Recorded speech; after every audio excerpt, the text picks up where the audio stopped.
पंजाब और खैबर पख्तूनख्वा में इंतखाबात के हवाले से सुप्रीम कोर्ट में ड्रामाई समाअत जारी है।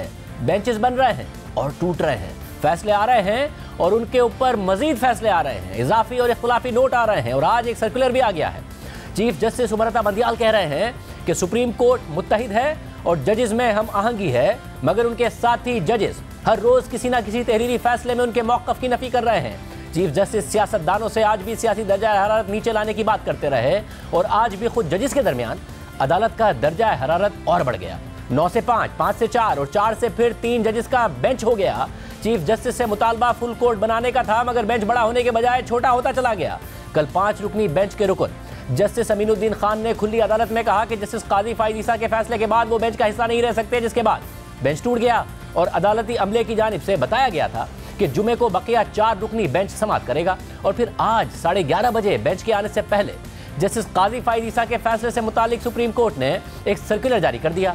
रजिस्ट्रार सुप्रीम कोर्ट की जानिब से जारी करदा सर्कुलर में लिखा है कि जस्टिस काजी फाइज ईसा और जस्टिस अमीनुद्दीन के फैसले में दी गई ऑब्जर्वेशंस अज खुद नोटिस के दायरा कार में आती हैं। 2 रुकनी बेंच की तरफ से अदालती इख्तियार का एकतरफा तौर पर इस्तेमाल करना उन कवायद की खिलाफ वर्जी करता है जो सूमोटो इख्तियार से मुतालिक सुप्रीम कोर्ट के 5 रुकनी बेंच ने तय किए थे। सर्कुलर के मुताबिक अज़खुद नोटिस का इख्तियार किसी जज या बेंच की सिफारिश पर सिर्फ चीफ जस्टिस इस्तेमाल कर सकते हैं। अज़खुद नोटिस का इख्तियार आर्टिकल 184(3) के तरीक़ाकार के तहत ही इस्तेमाल हो सकता है। इसलिए 2 रुकनी बेंच के फैसले में जो भी ऑब्जर्वेशंस दी गई वो काबिल अमल नहीं, उन्हें नजरअंदाज किया जाए। यानी आज चीफ जस्टिस उमरता बंदियाल ने जस्टिस काजी फाइज ईसा और जस्टिस अमीनुद्दीन के सूमोटो केसेस के मुलतवी करने के फैसले को नाकाबिल अमल करार दे दिया है और जवाब फराहम किया है कि इस फैसले में दी गई ऑब्जर्वेशंस आर्टिकल 184(3) के दायरा कार में आती हैं और सुप्रीम कोर्ट का 5 रुकनी लार्जर बेंच वाजे कर चुका है कि ये दायरा कार सिर्फ चीफ जस्टिस ही लागू कर सकते हैं। इसलिए जस्टिस फाइज ईसा और जस्टिस अमीनुद्दीन का फैसला उन कवायद की खिलाफ वर्जी करता है जो 5 रुकनी बेंच ने तय किए थे।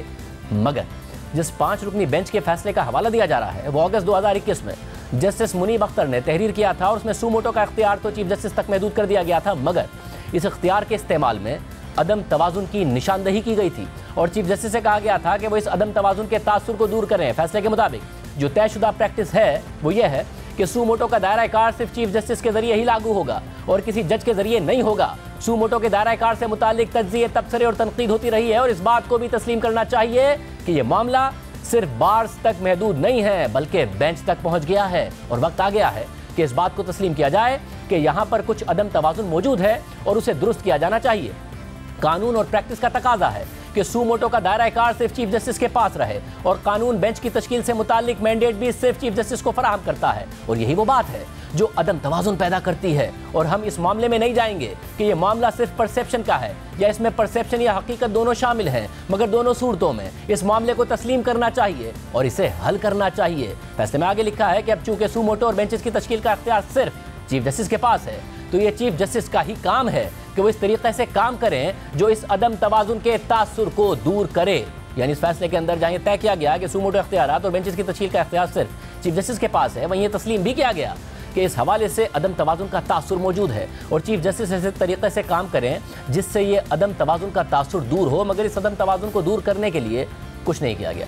अब जबकि सुप्रीम कोर्ट के अंदर से मुख्तलिफ जजेस मुस्तकिल तौर पर चीफ जस्टिस की तरफ से सूमोटो इख्तियारात के इस्तेमाल और बेंचेस की तश्कील पर सवालात उठा रहे हैं तो चीफ जस्टिस फिर उसी फैसले का हवाला दे रहे हैं जिसमें खुद उनसे ये तकाजा किया गया था कि वो एक ऐसे तरीके से काम करें जिससे ये तासुर दूर हो, मगर अब तक ये तासुर दूर नहीं हुआ है और बढ़ गया है और सुप्रीम कोर्ट के अंदर से और बाहर से मुस्तकिल इस हवाले से आवाज़ें उठ रही हैं और पार्लियामेंट ने कानून बनाकर सदर को भी भेज दिया है। इसके अलावा आज 30 मार्च की कार्रवाई से मुतालिक सुप्रीम कोर्ट का हुक्मनामा सामने आ गया है जिसमें कहा गया है कि 29 मार्च को 2-1 की अक्सरियत से दिए गए फैसले में आइन के आर्टिकल 184(3) से मुतालिक ऑब्जर्वेशन दी गई थी। हमारे एक साथी जस्टिस अमीनुद्दीन ने उस फैसले पर दस्तखत किए और वो इन ऑब्जर्वेशंस के तनाजुर में समझते हैं कि वो मौजूदा दरख्वास्त की समाअत मजीद नहीं कर सकते।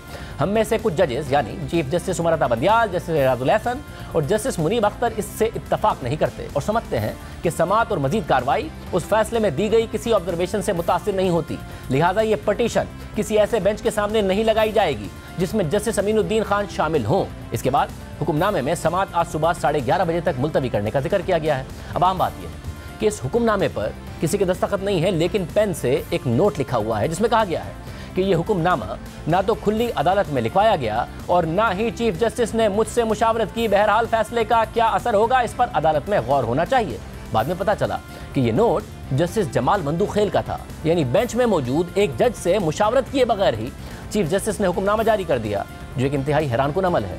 4 रुकनी बेंच समाअत के लिए आज सुबह 11:30 बजे जमा हुआ तो अटॉर्नी जनरल मंसूर उस्मान ऐवान रोस्टम पर आए, लेकिन चीफ जस्टिस ने उनसे मुकालमा करते हुए कहा कि अटॉर्नी जनरल साहिब, आपसे पहले जस्टिस जमाल मंदूखेल कुछ कहना चाहते हैं। फिर जस्टिस जमाल मंदूखेल ने कहा कि जस्टिस अमीनुद्दीन खान ने केस सुनने से माजरत की थी। जस्टिस अमीनुद्दीन के फैसले के बाद हुक्मनामे का इंतजार था। मुझे अदालती हुक्मनामा कल घर में मौसूल हुआ। हुक्मनामे पर मैंने अलग से नोट तहरीर किया है। अटॉर्नी जनरल साहिब, आप इख्तिलाफी नोट पढ़कर सुनाएं। इस पर अटॉर्नी जनरल ने जस्टिस जमाल मंदूखेल का इख्तिलाफी नोट पढ़कर सुनाया। जस्टिस जमाल मंदूखेल ने मजीद कहा कि मैं बेंच का रुकन था। फैसला तहरीर करते वक्त मेरे साथ मुशावरत भी नहीं की गई। शायद फैसले लिखवाते वक्त मुझसे मशवरे की जरूरत ही नहीं थी, या फिर फैसला लिखवाते वक्त मुझे मशवरे के काबिल नहीं समझा गया। मैं समझता हूं कि मैं बेंच में मिसफिट हूं। दुआ है इस केस में जो भी बेंच हो, ऐसा फैसला आए जो सबको कबूल हो। अल्लाह हमारे इदारे पर रहम करे, अल्लाह हमारे मुल्क के लिए खैर करे। मैं और मेरे तमाम साथी जजेस आइन के पाबंद हैं। मैं कल भी कुछ कहना चाह रहा था। अभी जस्टिस जमाल मंदूखेल ने इतनी ही बात की थी कि चीफ जस्टिस ने उन्हें बात करने से रोक दिया और कहा कि बहुत बहुत शुक्रिया। बेंच की तश्कील का जो भी फैसला होगा कुछ देर बाद अदालत में बता दिया जाएगा। इसके बाद कमरा अदालत नंबर 1 में 3 कुर्सियां लगा दी गईं और 12:30 बजे अदालती अमले ने ऐलान किया कि 3 जजेस समाअत के लिए आ रहे हैं, मगर फिर बताया गया कि समाअत नमाज जुमा के बाद होगी। इसके बाद एक सप्लीमेंट्री कॉज लिस्ट जारी की गई, जिसमें एक केस समाअत के लिए चीफ जस्टिस की सरबराही में जस्टिस एजाजुल अहसन और जस्टिस मुनीब अख्तर पर मबनी 3 रुकनी बेंच के सामने मुकर्रर कर दिया गया। दिन 2 बजे समाअत शुरू हुई तो पाकिस्तान बार काउंसिल के chairman executive council Hasan Raza Pasha rostrum पर आ गए और चीफ जस्टिस ने उनसे मुकालमा किया कि आपको बाद में सुनेंगे। हसन रजा पाशा ने कहा कि बार का किसी की हिमायत या मुखालफत से कोई ताल्लुक नहीं है। अगर फुल कोर्ट बेंच नहीं बन सकता तो फुल कोर्ट इजलास ही कर लें। चीफ जस्टिस ने जवाबन रिमार्क दिए कि इस पर हम सोच रहे हैं। आज पहली बार आप अदालत आए हैं, गुजारिशात से नहीं अमल से खुद को साबित करें। चैम्बर में आकर मुझसे मिलें, आपका बहुत एहतराम है। सुप्रीम कोर्ट बार के सदर भी मुझसे राब्ते में रहे हैं। जहां तक जजिस के ताल्लुकात की बात है तो जजिस के आपस में ताल्लुकात अच्छे हैं। कल और आज 2 जजों ने समाज से माजरत की है। जजिस की शाइस्ता गुफ्तगू पहले भी हुई और बाद में भी हुई। कुछ नकात पर आपस में गुफ्तगू नागुज़ीर है। कुछ सियासी मामला सामने आए जिस पर मीडिया और प्रेस कॉन्फ्रेंसिस से तड़का डाला गया। अदालत ने सारे मामले पर तहम्मुल का मुजाहिरा किया। कुछ लोग चंद जजेस पर तनकीद कर रहे हैं, कुछ दूसरे जजेस पर तनकीद कर रहे हैं। हम इस मामले को भी देखेंगे। मामला सिर्फ बैरूनी इमेज का होता तो हमारी जिंदगी पुरसुकून होती। मीडिया वाले भी बाज़ औक़ात कुछ भी कह देते हैं, अक्सर झूठ भी होता है। अदालत हमेशा तहम्मुल का मुजाहिरा करती है। समाअत के बाद कुछ मुलाकातें करूंगा। तवक्को है कि पीर का सूरज अच्छी नवीद लेकर तुलू होगा। इसके बाद अटॉर्नी जनरल मंसूर उस्मान ऐवान रोस्टम पर आ गए। चीफ जस्टिस ने उनसे मुकालमा करते हुए रिमार्क दिए कि अटॉर्नी जनरल साहिब जो नकात उठाना चाहें उठा सकते हैं। अटॉर्नी जनरल ने कहा कि अदालत से गुजारिश है कि पहले सियासी दर्जा हरारत कम होने दें। तो चीफ जस्टिस ने रिमार्क दिए कि दर्जा हरारत कम करने के लिए आपको हिदायत लेने का कहा था, इस पर आपने क्या किया? अटॉर्नी जनरल ने कहा कि सिर्फ वक्त दरकार है, वक्त के साथ ही दर्जा हरारत कम हो सकता है। चीफ जस्टिस ने रिमार्क दिए कि असेंबली की 5 साल की मुद्दत होती है, लेकिन हाउस के सरबराह को तहलील करने का इख्तियार है। सदर को इलेक्शन कमीशन ने हालात नहीं बताए थे।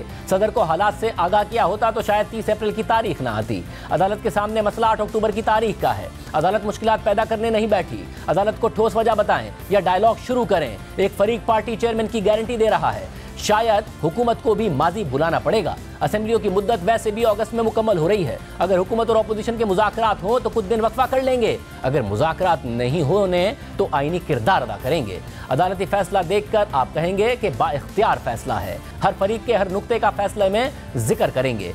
मामला चीफ जस्टिस को बेंच की असर नो तश्कील के लिए भेजा गया था। चाहता तो तमाम जजेस को भी तब्दील कर सकता था। अगर आप वही करना चाहते हैं जिससे मसला बना तो ये हमारी प्राइवेसी में मुदाखलत होगी। जजिस की अंदरूनी गुफ्तगू अवाम में नहीं करनी चाहिए। आप दर्जा हरारत कम करने वाली बात कर रहे थे। दर्जा हरारत कम करने वाले ऑप्शन पर ही रहें। जल्द ही इन मामलात को सुलझा देंगे। इस दौरान चीफ जस्टिस उमर बंदियाल जज्बाती हो गए और रिमार्क देते हुए चीफ जस्टिस की आवाज़ भी भराई। इस मरहले पर इलेक्शन कमीशन के वकील इरफान कादिर ने कहा कि इलेक्शन कमीशन का मौक़िफ़ पूरा नहीं सुना गया। चीफ जस्टिस ने इरफान कादिर से मुकालमा करते हुए रिमार्क दिए कि पहले अटॉर्नी जनरल को बात मुकम्मल करने दें। तो इरफान कादिर ने कहा कि मैं सिर्फ 3 मिनट बात करना चाहता हूं।